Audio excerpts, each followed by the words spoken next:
Hey guys, it's Robert. I wanted to do a little sample of the worksheet that's been assigned to us tonight.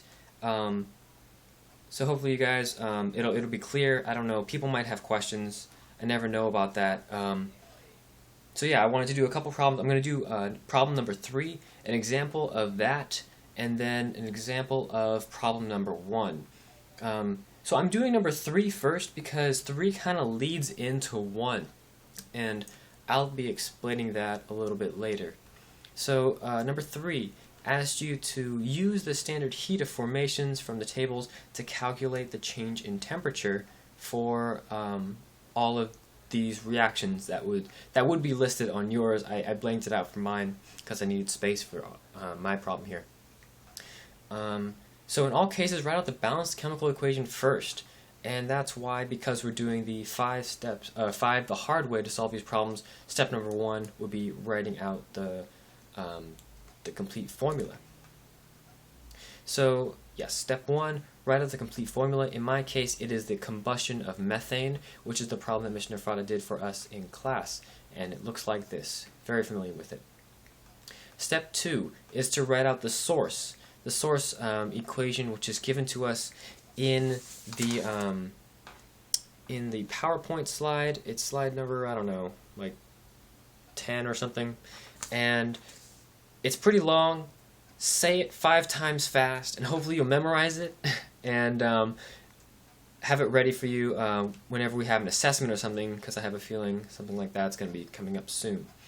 Yeah, so once you write out that, you have to do step 3, which is pretty much plugging in just the products and the reactants. So you can see here I have 2 H2O, which represents 2 moles of H2O, and then 1 CO2, 1 mole of CO2, and that's what I got from the formula here, which is, yeah, you can see how those are the products, and that's why you substitute it in for the products, and then same thing for the reactants. And in this step, we remove the summation notation. Yes, E is summation notation, but yeah, it's not very good because Paint doesn't do fancy stuff like that. Sorry, guys. And in step 4, this is where you actually use the standard heat of formations and plug in all those where you need to. So it's like you're distributing the standard heat of formations to water and then distribute again to carbon dioxide, to CH4, and to O2. And then you get a unit which would be written in kilojoules per mole.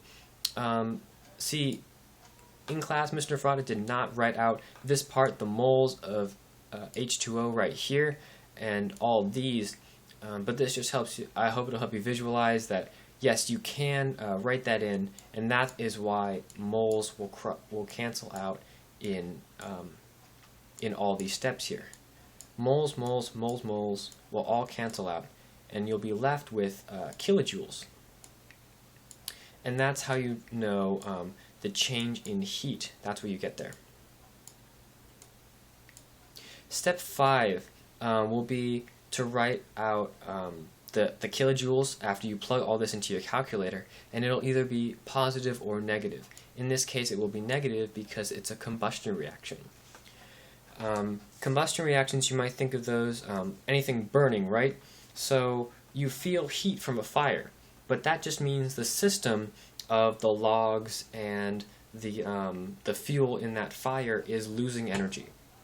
You yourself are gaining energy, but it's losing energy, so that's why any exothermic reactions will have a negative sign.